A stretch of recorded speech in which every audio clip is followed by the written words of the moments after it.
you could come here today.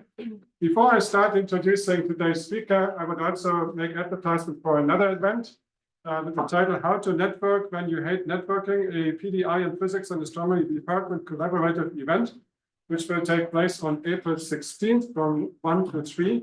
This is an in-person and Zoom event. It's free for graduate and undergraduate faculty and staff. In Boston, Cup L60. Beverages provided. Beverages provided. All right. Sounds excellent. So I leave it here if somebody later on wants to come and see the announcement again. So with this, it's a great pleasure for me to introduce today's speaker, Professor Maren Mossman. She is visiting us from the University of San Diego, where she is the Clairvaux Blues Assistant Professor of Physics. And she also happens to be Adjunct Assistant Professor of Physics here in our department. So Maren actually has a long history with WSU. She got her bachelor's degree in physics here, working for Guy Verdi on the age and evolution of M67. Oh, and then, wow, you even put in the title? Yes. Oh, God. Then she changed into ultra-cold atoms, and she got her master's and PhD in my group working on Bose-Einstein condensates.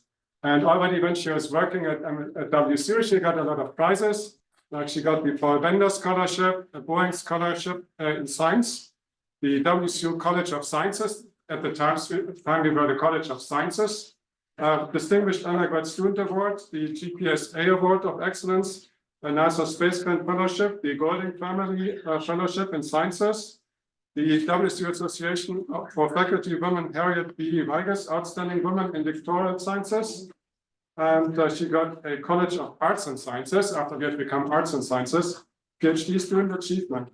And at USD, she has also been very successful. She is the Clairvaux Blues Professor over there. And she received a USD Mortar Board recognition for outstanding scholarship, leadership, and service. And in 2023, she was actually nominated for the San Diego Magazine STEM Rising Star of the Year Award. All right. And in 2024, which is probably one of the most prestigious ones, she received the Cottrell Scholarship for cloud-based investigations of quantum turbulence in ultra-cold VECs. Since joining USD, she has mentored over 20 undergrad students in her lab. When she was a student here at WSU, she already was very active in outreach activities. There were a lot of outreach activities which students here can engage in if they want to. So at the time, she was involved in Skype a Scientist, or the WSU Dare to Dream program that we had at the time, the Cougar Quest, and also many outreach activities in the frame of OSIA and SPIE. And in 2018, she was even featured in a podcast called Superwoman in Science. He really just went through my CV and it's just picking out only the good stuff. specific things. And she continues to assume an active professional role as well. She's on the advisory board of the APS Gender Inclusive Physics Community. She's in the chairline for APS Women National Organization Committee Leadership, and she's in the chairline for CUBA. And she's a member of the NASA BPS, which is Biological and Physical Sciences Advisory Committee. Okay, today she's here in her capacity as an APS Career Mentor Fellow. And this is a program of physicists who work in industry, government, or academia who are interested in mentoring undergraduate or graduate students and early career scientists. So please welcome Maren Mossman.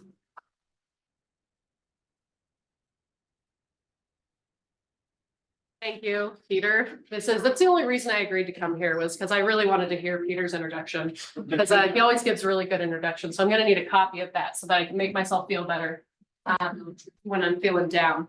So yes, I'm Maren Mossman. My pronouns are she, her. And like Peter said, I'm at University of San Diego. It's a little bit warmer there than it is here right now. And I am an APS Career Mentor Fellow. So I'm going to be talking to you about physics careers today and navigating your path through your career, whether you're an undergraduate right now or you're a graduate student, faculty, you've already chosen your career, you're stuck. So like, this is not for you. Okay, so I want to know a little bit more about who is actually here. I do recognize some graduate students from the time when I was here before and people who I've continued to collaborate with through the Forbes group and through the Guan group. So how many of you are undergraduates? You're in like that nice little region except for you. Okay. I also took many classes in this very room. Lots and lots of classes with lots of people here. Graduate students, how many people? Okay, so a good number of graduate students, okay. And then faculty, I know who you are better than any postdocs. Postdocs, yeah, okay, cool. Faculty, you don't have to raise your hand, I know exactly who you are. And then anyone else who's just like here because they're just like interested in learning about physics careers. No one, I didn't expect there to be any, but just in case, I figured I would ask. Okay, so how many of you are interested in going into like the private sector? Maybe, you know, not really sure yet. Okay, anyone like national labs? And yeah, and then there you go. Okay, how many people are interested in academia? Okay, a fair number of people. All right, and then anything else, like someone want to be an artist with a physics PhD? Exactly.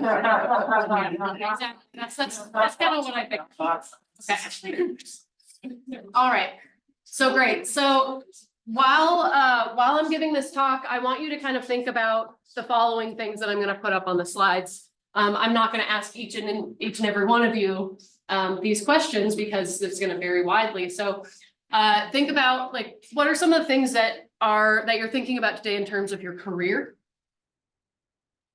Who do you go to for career advice? Like, where do you go to? Like if you're an undergrad, you know, what degree are you going to seek? Are you going to stick with your bachelor's degree, which is a great thing? You can get physics jobs with a bachelor's degree. That's something I'm going to talk to you about today. Are you interested in getting a master's degree or maybe a PhD? If you're a graduate student, are you going for a master's or a PhD? Both are really great options. And then, do you think you need a PhD in physics to be a physicist in the private sector, in academia? You know, do you think that you have to have a PhD to be successful in physics? Okay, so a little bit about me. Peter gave a great introduction, so I actually don't need to do much of this. So I am the Claire Booth Luce Assistant Professor, like you mentioned. This is University of San Diego's campus. We're right next to the ocean. We can see SeaWorld right there in the background. It's beautiful. It's rated one of the most beautiful campuses in the US pretty much every year. And so like my science building's a little bit off the screen, but this is the main drag of campus. It is a Catholic institution, so I work at a private university. And so this cross-shaped building is the Immaculata. That is the Catholic church at the center of campus. The one, you know, the WSU clock tower rings every hour. The Immaculata rings every hour. Okay, so I have my equivalent of the crimson clock. All right. I've always been interested in science, always. Didn't really know I was interested in physics until high school. I really enjoyed math. Like I figured I was good at math. My mom was an accountant, so she was always very pushing us to always be good at math. And so I was taking AP Calc my senior year, and I took physics, just like regular, not AP physics, just regular physics, my senior year in high school. And I remember being so amazed at how things connected. And I remember walking up to my high school physics teacher and just being like, did you know that the time derivative of velocity is acceleration? Like, did you know that? That's so amazing. And so he was like, yeah, Maren, I know that. That's like, everyone knows that, come on. But we weren't doing calc-based physics at the time. But then since then, you know, I've had a short career, but I've learned about a lot of different types of physics, and, you know, all of it's awesome. And, you know, I really like to talk to my students about how they can use physics in their career, whether or not they're going into physics. So I teach a lot of engineers, teach a lot of people going into chemistry, and I really like to stress how much physics is actually in their career. Okay, so that's something that I enjoy doing. Okay, so this is, oh no, Daniel Marks is on top of little Maren. Okay, so this is around 1993 and 1994. That's where I started. Okay, well, I was smaller before that. But I wanted to be an astronaut, and then I watched a lot of really scary movies, and I decided that's not really a safe career path. Because, you know, obviously being an astronaut is really easy. So, you know, being an astronomer sounded really great. It sounded a lot safer. And then I was told that astronomy is not a job that you can get. Like you can't apply for a job to be an astronomer. It's more of a hobby, is what I was told. And so then I was just like, okay, well, I like science, I'll go do something else. And so like I wanted to be like a marine biologist at one point. I wanted to be an oceanographer. At one point I wanted to write, which doesn't make any sense because I'm a terrible writer. Sorry. And then, you know, like I said, I took physics my senior year in high school, and I found a way that I could do astronomy by going through physics. And at the time I was just like, well, I do want to teach, so maybe I'll be a high school physics teacher. That sounds like a really great opportunity. And so I came here, I sat in these chairs. You know, I graduated. This is the front of Webster. You'll all recognize it. You might not recognize the flooring though, because it used to be brick outside, which was a slipping thing during the winter. It used to be very slippery outside of Webster when it would snow. So they replaced that during graduate school. But I also studied abroad. I went to Denmark. And if you are an undergraduate and you want to study abroad, just know that that is a possibility. It's a really great thing. And Denmark, you don't have to know Danish to go there. They all speak English and all their classes are in English, except for quantum mechanics, which is in Danish. And so I learned quantum mechanics in Danish the first time I took it. So I went abroad, and all of my friends were graduate students who were doing research. And I was like, that's really cool. Like maybe I want to do research. And so I applied for RU programs, didn't get into any of them. And so then I was just like, but I need to do research if I want to go to graduate school. And so I emailed Guy Worthy and I was just like, hey, can I do research for you this summer? And he was like, yeah, whatever, like, come on in. And so, you know, I did research for Guy. And I learned how to code in Fortran, which was, that was something else, I will say. But so I did research. I applied to graduate schools because I knew I wanted to do research. Okay, and then I went to graduate school. This is the first day of graduate school in 2012. If you're a graduate student, you might recognize the third floor graduate office. You might not recognize it because it's filled with balloons, because it was a practical joke for the older graduate students to fill the introductory graduate students office with balloons the first day. Very annoying, actually. I got married and I had kids. I did research. I did lots of outreach, as Peter mentioned. This is at the solar eclipse viewing party back in 2017. I was the voice of the eclipse. They just gave me a microphone and said, go talk about eclipse stuff. I'm like, great, I'll do that. Okay, and then I graduated in 2019 and I became a faculty member in 2020. So I did a postdoc here for a year. And then I applied to faculty positions, and I started in 2020, and now I do research with undergraduates on the same kind of stuff that I was doing, but I'm doing it with undergraduates only because we only have undergraduates at University of San Diego. Okay, so my takeaways are there are lots of different paths. Like I had a very linear path. I went to undergrad, I went to grad school, I got a postdoc, I got a faculty position. That's very linear. There are lots of non-linear paths to doing something that you're really passionate about. So don't think that there's only one way to do things. Find ways to get involved, to be able to share what you're passionate about with people around you, with lots of different types of people. You know, find other undergraduates. Like when you go to a party, graduates and undergraduates, I know that happens. Okay, find someone and be like, hey, you want to hear about my research? It's really great. Okay, find opportunities to share what you're passionate about. And don't be afraid to try new things. Like if you're an undergraduate right now and you're just like, I want to do this one thing. Well, honestly, there's lots of different things that you also might like to do, but you just need to try them. Okay, so I didn't want to take physics in high school, but I was told that I should by my mom, who was just like, you're going to have to take physics in college if you do science. Take it in high school so it's not going to be as hard for you. So like, I didn't want to take it. And then when I did, I was very happy that I did. Okay, so for this talk, I'm going to be providing you with a broad overview of different types of careers. And not all of them will be labeled as physicist. Okay, most of them will not be labeled as physicist. I'm going to give you some resources for being able to find careers and kind of start to look at different tools that you have at your fingertips to be able to prepare for those careers. And then I'm going to be providing a space to ask questions and talk about careers. If you are not comfortable asking questions in this space and you want to wait until afterwards, we will have pizza after this. Okay, so you can always ask questions there if you don't want to ask them here. Okay, oh, I went too far. Okay, what can you do with a bachelor's degree in physics?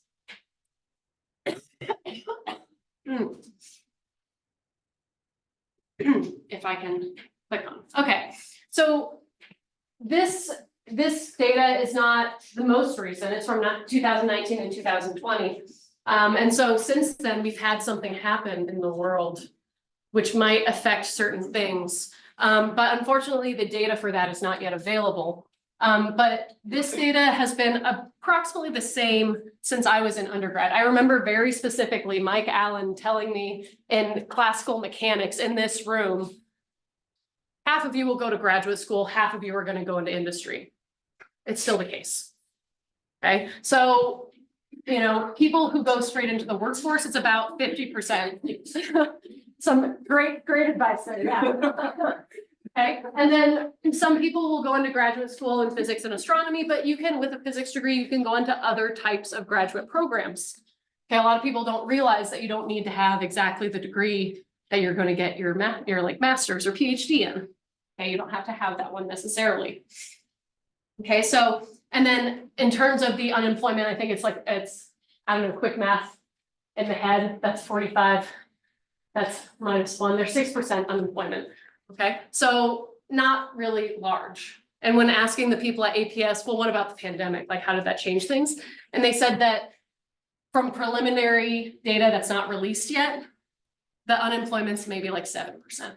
But most people are still getting jobs or going to graduate school right out of their bachelor's degree. Okay, so of those who go into the workforce, so 59%, so 59% of 49%, about 25% are going into the private sector. Okay, they're going into industry jobs. Okay, less than 20% are going into colleges and universities, working as lab technicians, you know, not really teaching classes, but working kind of in lab settings. And then you have high school, government work, people going into the military. So we have lots of different things that people are doing. And then of the people,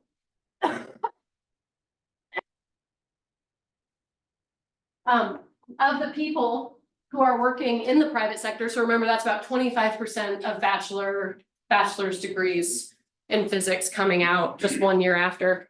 The majority of them are doing some sort of STEM job. Okay, there are about 25% of those that are going into non-STEM, but the majority of those people who are going into non-STEM are still solving technical problems because physicists are really good at solving problems. Okay. Oh, hey, Ed, I didn't see you back there. Siri doesn't let me down. Okay. Okay, so now we have all these people going into this private sector job.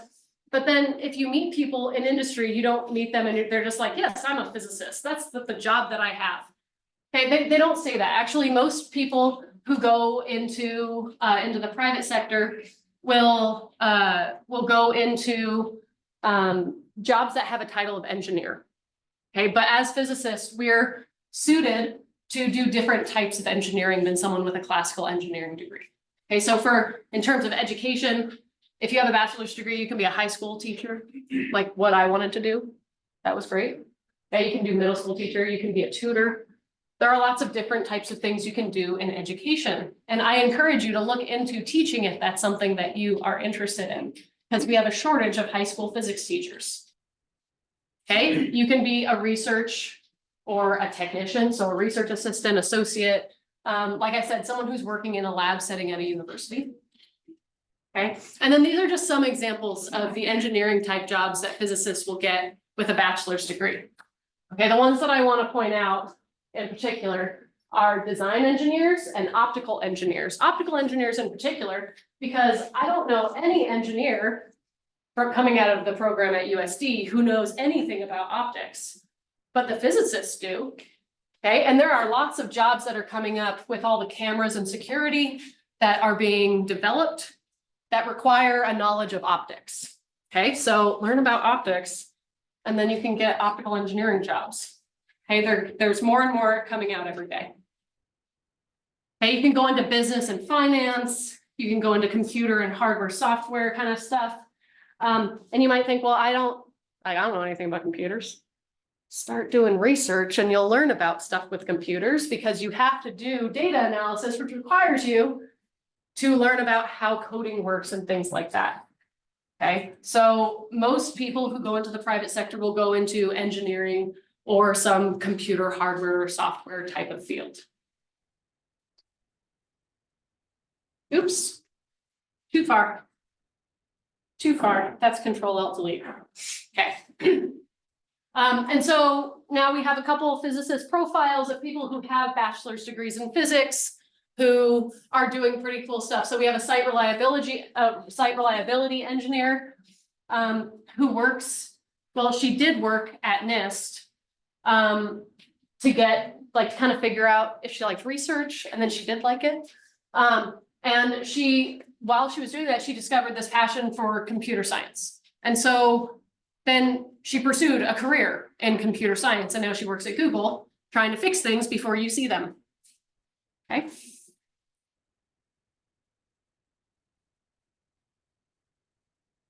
And then there's something near and dear to my heart, which is ion trapping and quantum computing. The quantum sector is actually booming right now. There are lots of jobs that are being created in the quantum sector, and we need more people who have quantum knowledge. So Walker Steer worked in an ion trapping lab in undergraduate, and then took that experience and got a job at IonQ, which was a new startup company at the time. And so he designs and develops new devices.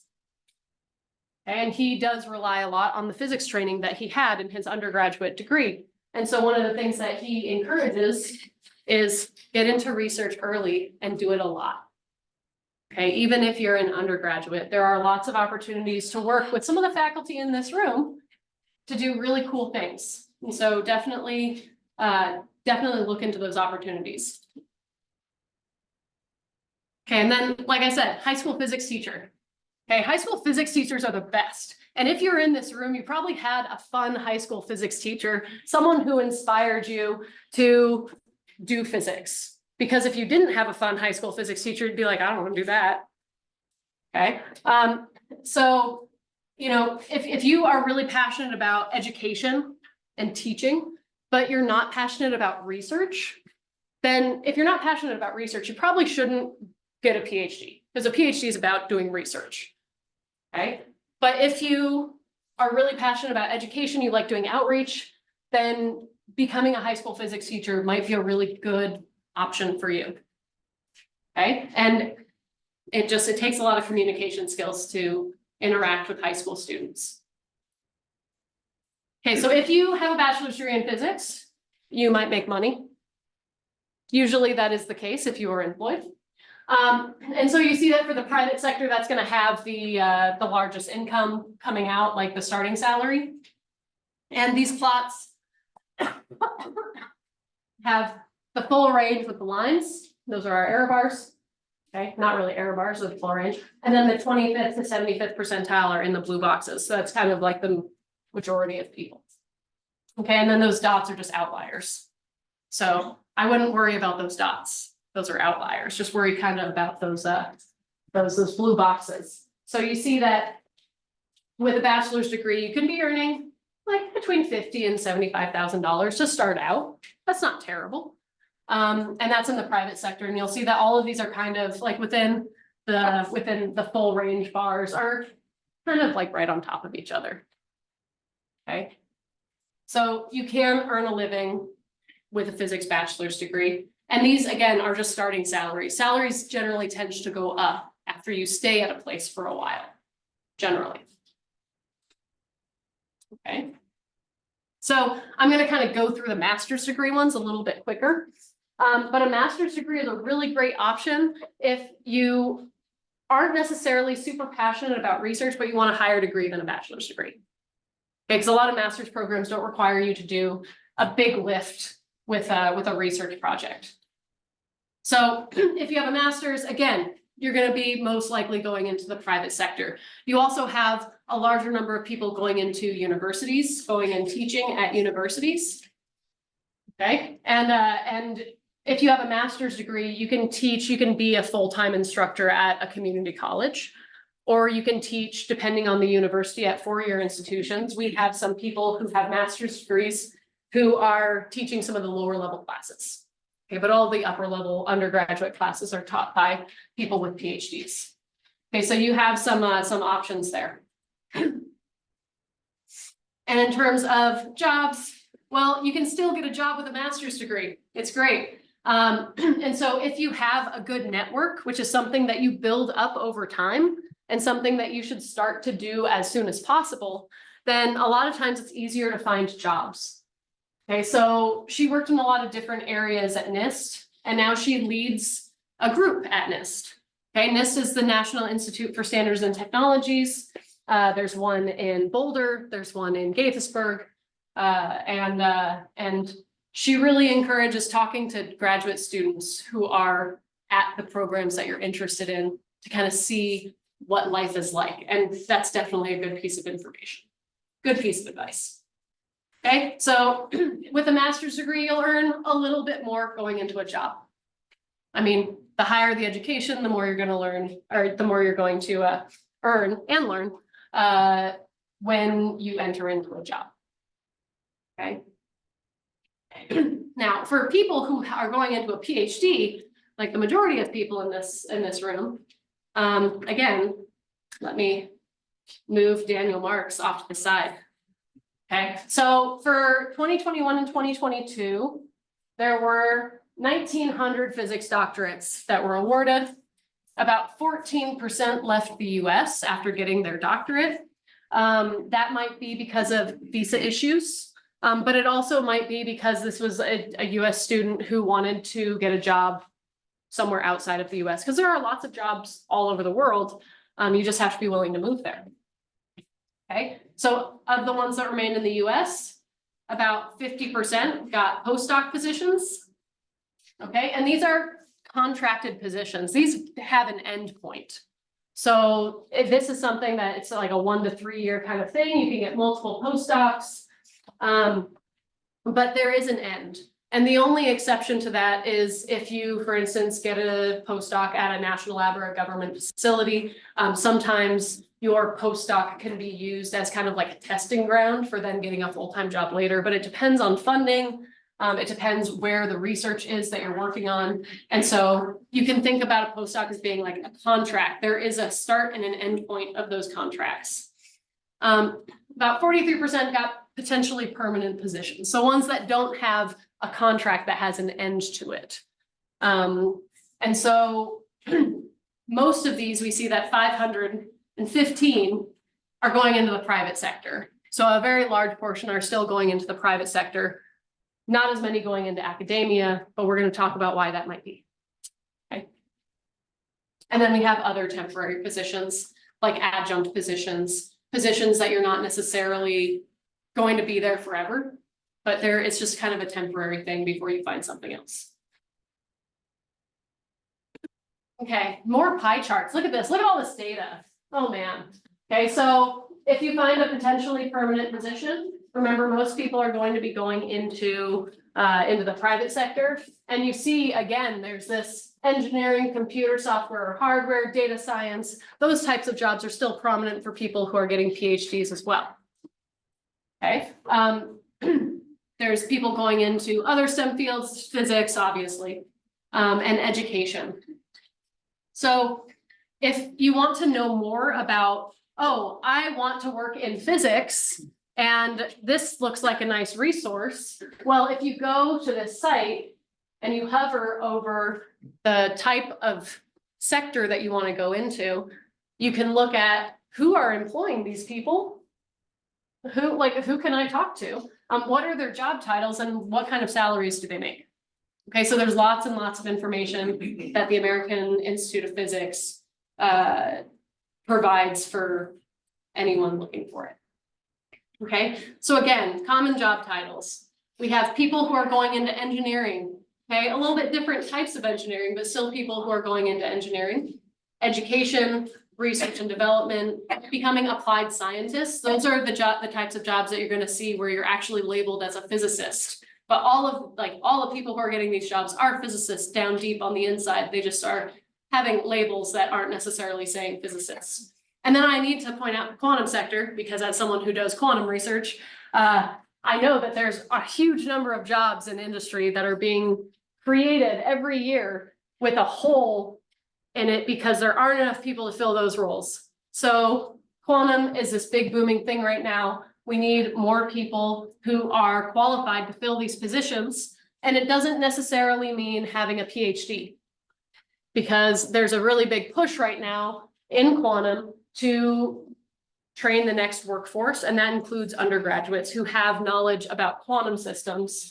And more companies are trying to hire undergraduates, people with bachelor's degrees, to fill those roles. Okay, so I wanted to be like a little shout out for quantum. You're welcome, Peter. And then other types of roles. So medical physicist is something a lot of people don't realize that that's an actual job. It's a very important job, and you work in hospitals to help doctors give them kind of a background on like what an image means and how things are working. And so medical physicist is a really important one that if you're interested in biological systems and physics, that's a really nice application to be able to do both of those things and help people without becoming a physician, a doctor, but not a physician, okay? Okay, so we have lots of people who have PhDs that have jobs in physics. Amazon actually hires quite a few physicists. You might not know this. They're not just a website that you can buy things on and have it shipped to you very quickly. In San Diego, I can get things same day, which is like, after living in Pullman for 10 years, it's like amazing to me, okay? So she works at Amazon. Amazon also has a quantum computing sector. And I've met a couple people there who have PhDs in physics who are doing quantum computing at Amazon, which is like, why is Amazon doing quantum computing? But they are, okay?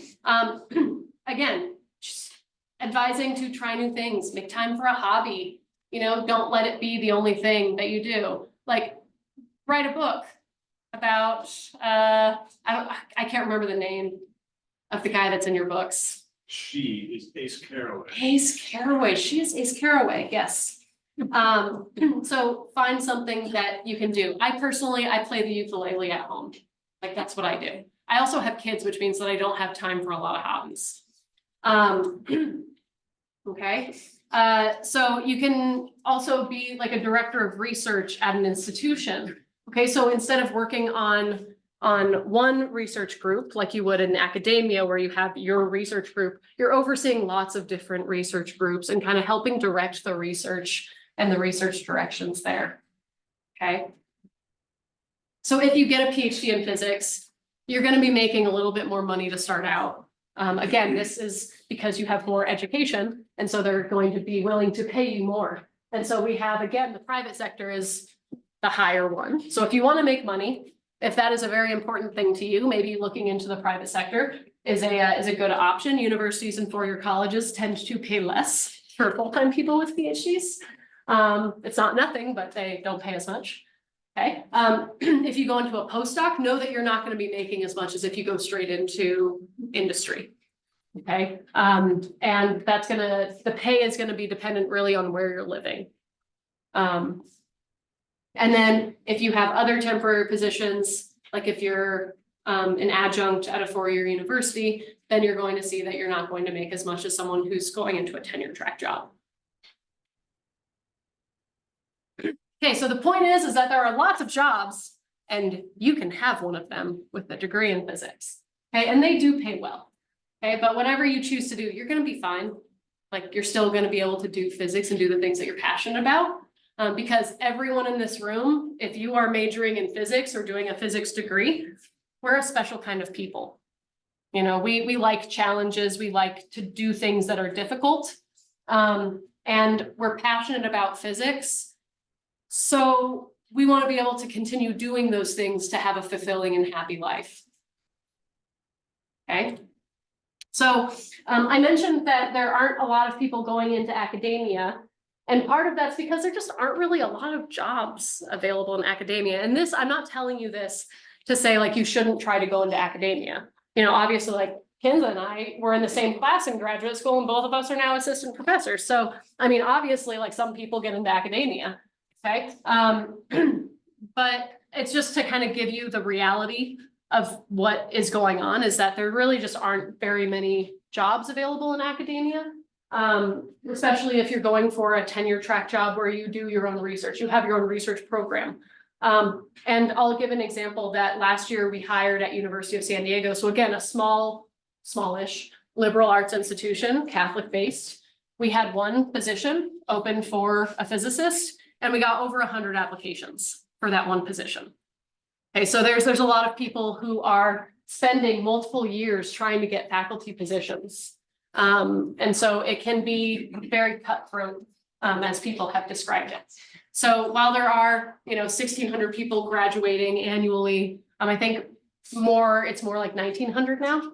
Not all of them are going to be looking for academic jobs, because if you're in graduate school and you're close to graduating, Anesh, Saptarshi, you might not be interested in academia anymore because you've lived it for 7 years. So just keep in mind that your goals can change.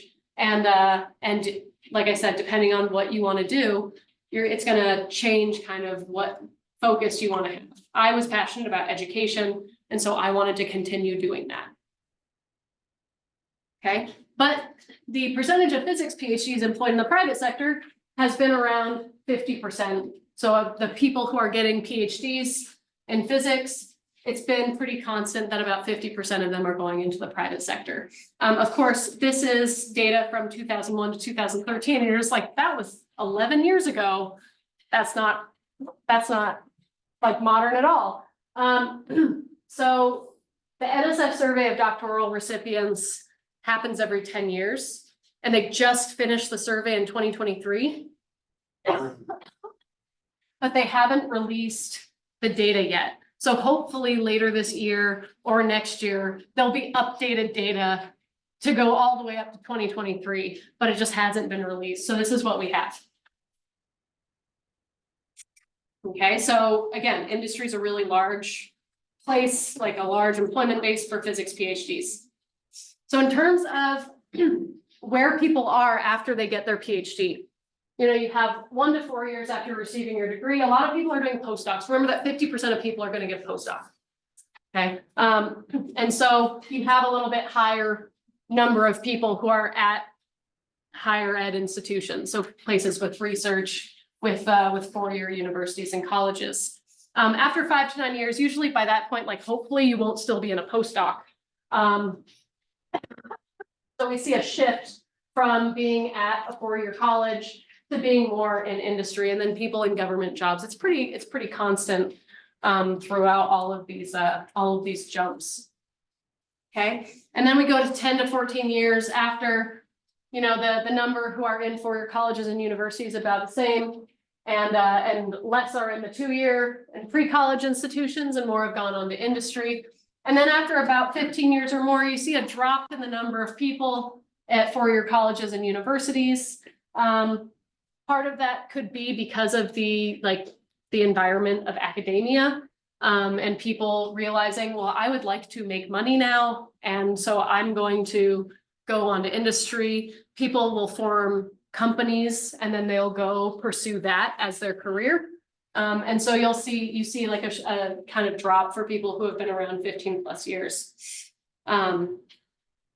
So many are just going to switch over to the private institution. So in terms of things that these different types of sectors offer. Academia does have some like nice things. Don't worry, like there's a reason why some of us are in academia. And part of that is because we enjoy the freedom and control that we have over our research. So we can go in the research directions that we're passionate about, without too much constraint besides like, where is the research funding? And what am I allowed to do with that research funding? Okay. You do have a lot more flexibility with your work hours. You know, I have to take my daughter to water polo 2 times a week and I have to leave work early, but I can do that because I have a very flexible job. Okay, and I get to teach the next generation of physicists, and that's like a cool thing that I get to say that I do. Okay. Industry, on the other hand, offers a higher pay. A little bit more work-life balance. I don't know about the faculty members in this room, but I don't know if you found your work-life balance, but I haven't yet. But apparently industry is really nice because it's more of a 9-to-5 type of thing. You don't bring your work home with you as much unless you're working at a startup. And you have generally more options for where you want to live because industry jobs are everywhere. And a lot of bigger industry companies will have multiple sites around the US. And so there's a little bit more option for where you want to live versus in academia where you go where the job is. You know, it's kind of like what you have to do. And then national labs are also a really great option. I didn't really cover too much on national labs, but they are more in the mid to high pay type of section for when it comes to your salary. Everyone I've talked to who works at a national lab talks to me about how great it is that they have work-life balance. Like they've found the balance and they love it. Okay, it took them a little bit of time to figure it out, but eventually they did get their work-life balance down. And at a national lab, you do have a little bit more control over your research. At an industry job, you're kind of focused on what you're being told to do, which is sometimes great depending on the person you are. But then for national labs, you have a little bit more freedom for kind of directing the research. Not as much as academia, but you have some more control over that. But overall, people who have PhDs in physics are satisfied with the job that they end up with. Okay, so we see that there's a pretty high percentage of people in academia, the private sector, and in government who are happy with what they ended up doing. There are definitely cases of people who are unhappy with their jobs, and you know what? They leave and they go find a different job because they have a PhD in physics. Okay, so you know, I've had friends who have really not liked their jobs and they've decided, you know, I'm going to go do something else. And they've talked to people, they've used their network and they've gotten new jobs and they're much happier with those jobs now. Okay, so you can be happy and be a physicist at the same time. It might not feel like it right now because you're like nose to the grindstone doing research, but you can find happiness, I promise you. Okay, so the academic job market is saturated. It's not impossible, obviously. And there are lots of jobs in industry. So just keep that in mind when you're looking at your career options. Okay, so APS, since I'm an APS career mentoring fellow, they have some recommendations for ways that you can start preparing for your career, whether you are an undergrad or whether you are a graduate student. And these things include performing a detailed self-assessment. So looking at what your values are, okay? What are you good at? What do you want to do? What types of, do you not want to work for a defense company? That's a very important question to ask yourself, okay? And so looking at what your values are is very important. And then reflecting on how you like to work. How do you work best? Do you work really good in a collaborative group or are you better working by yourself? Or are you going to want to do something that's more independent, you know, goal-oriented? Like what do you like to do? Okay, and then they also recommend keeping a career notebook or just like a live document where you can track the different skills and different things that you learn, like this talk today. You can put that in your live documents, okay? And like keeping track of your contacts because you need to build a network. And keeping track of those contacts and having a central place where you're keeping track of those contacts is usually a good idea. Okay.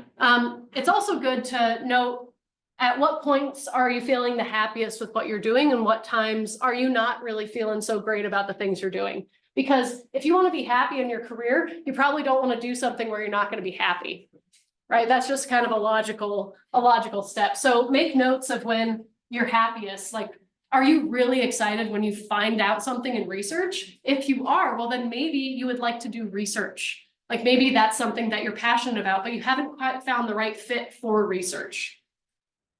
Okay, what's important to you? Do you care about work-life balance and money and location? If so, you might be interested in a career in private sector. Okay, or do you like a flexible schedule? Do you like control over your research? Then, you know, a different type of career might be better. And so record your skills in this document, write down the things that are technical skills, write down things that are non-technical skills. Communication is a really great non-technical skill that all of you need to have if you plan on doing any sort of career. Industry, when they talk about the things that are important to who they're hiring, they really care if you are a good writer, because you need to be able to communicate what your results are to people who don't speak your language. Okay, so you need to be a really good communicator. So practice those things. Okay, and so those technical and non-technical skills are really good because then you can work those into your resume or your CV, depending on it. Okay, so I'm just going to kind of click through these and we'll talk about them.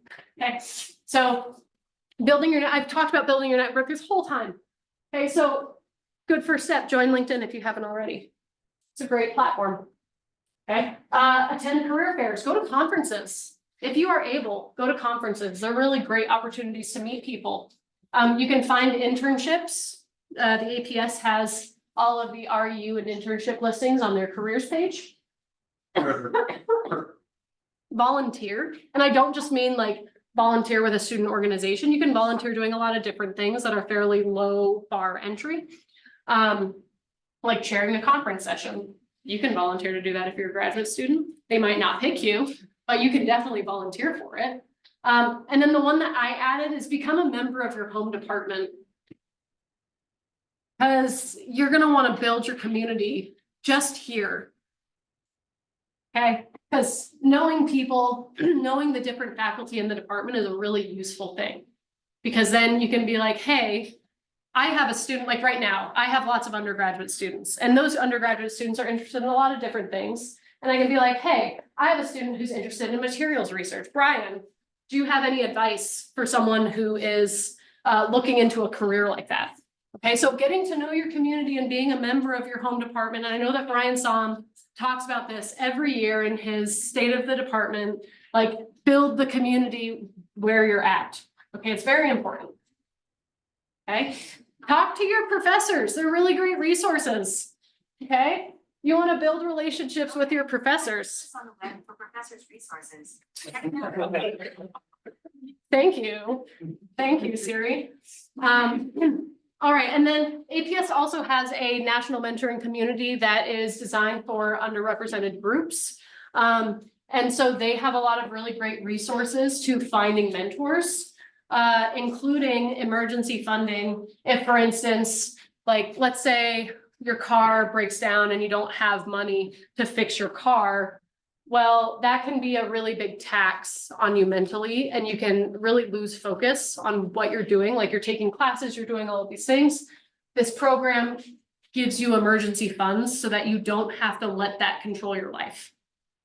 So it's pretty cool. Okay. For industry mentors, the APS has the impact program, which funny enough, for a really long time, that photo for the impact program was a picture of my husband giving a tour in Peter's lab during QWIP. Like, I don't know why that was the picture that was on there, but the impact program is really great. And they recently started accepting undergrads into being able to sign up for this program. It used to only be for graduate students and postdocs, but they've now included undergrads as well. Maybe because I emailed them and said, can my undergraduates sign up for this program? And they said, yeah, that's a great idea. Maybe we'll include them now. Okay. Again, ask your faculty mentors or your professors to connect you with people.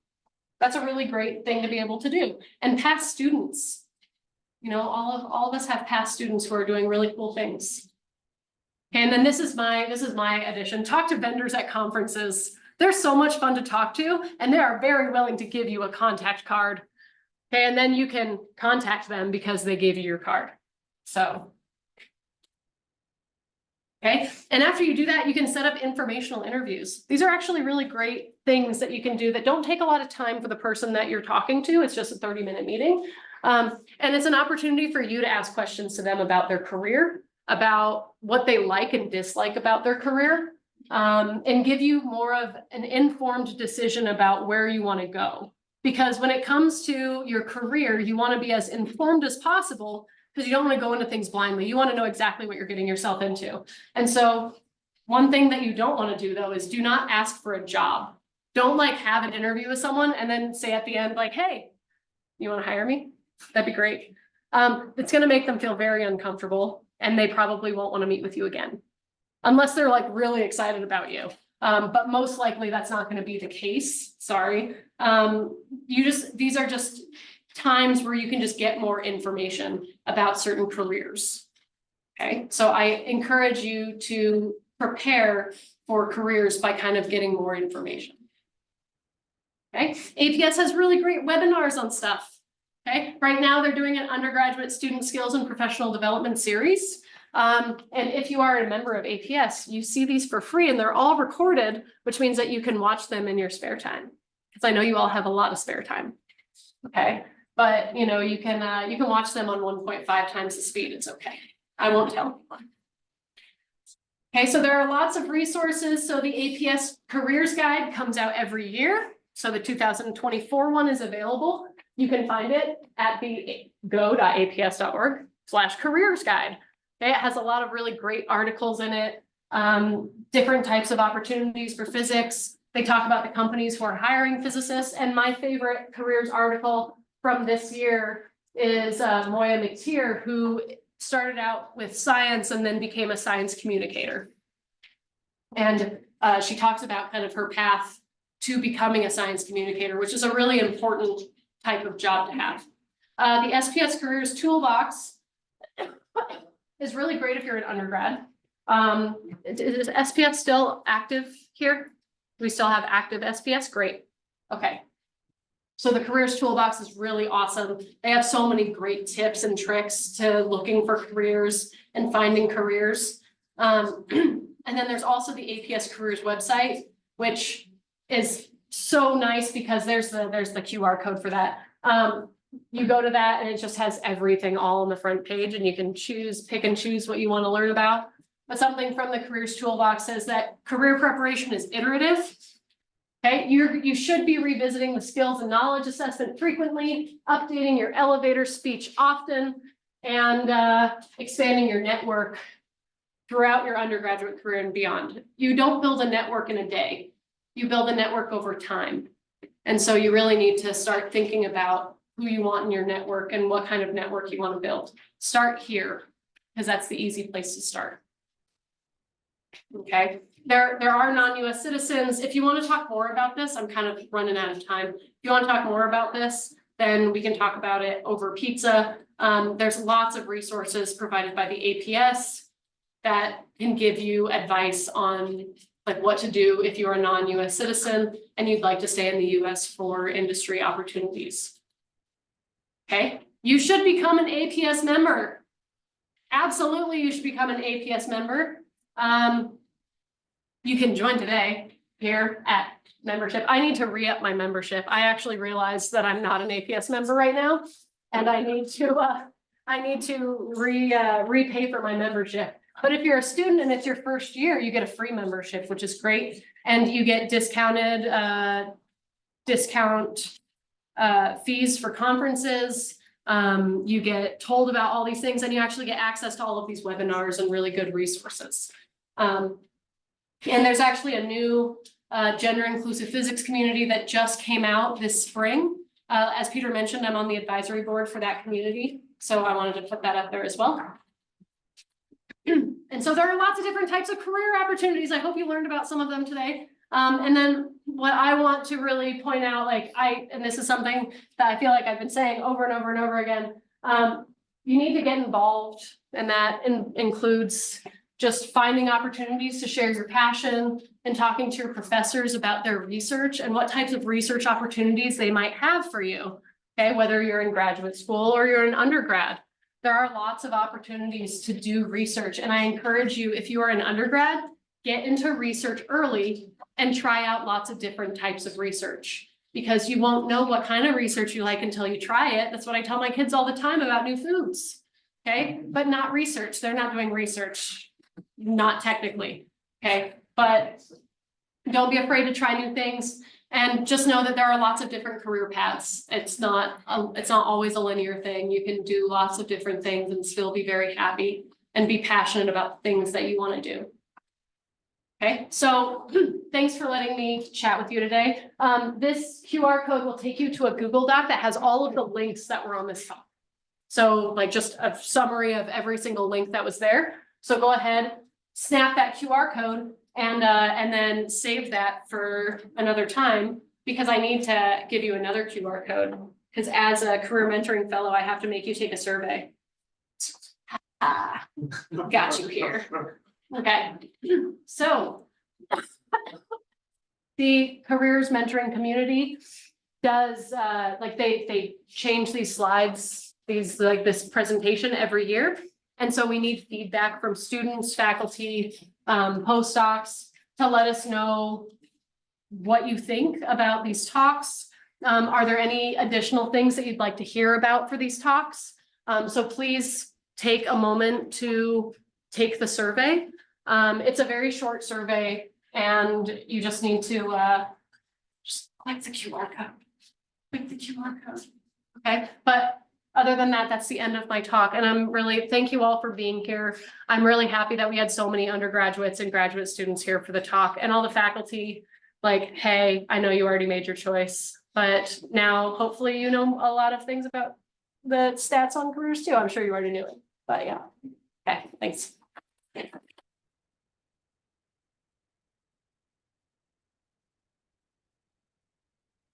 All right, well, thank you very much for the talk. They don't have time for questions. They're doing a survey.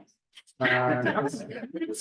We're running a little bit short on time, Sorry. but for the students, you're also invited to go to the pizza, right? Pizza. And that is, I think it's on the 12th floor. And if not, it's on the 9th floor, but I think it's on the 12th floor.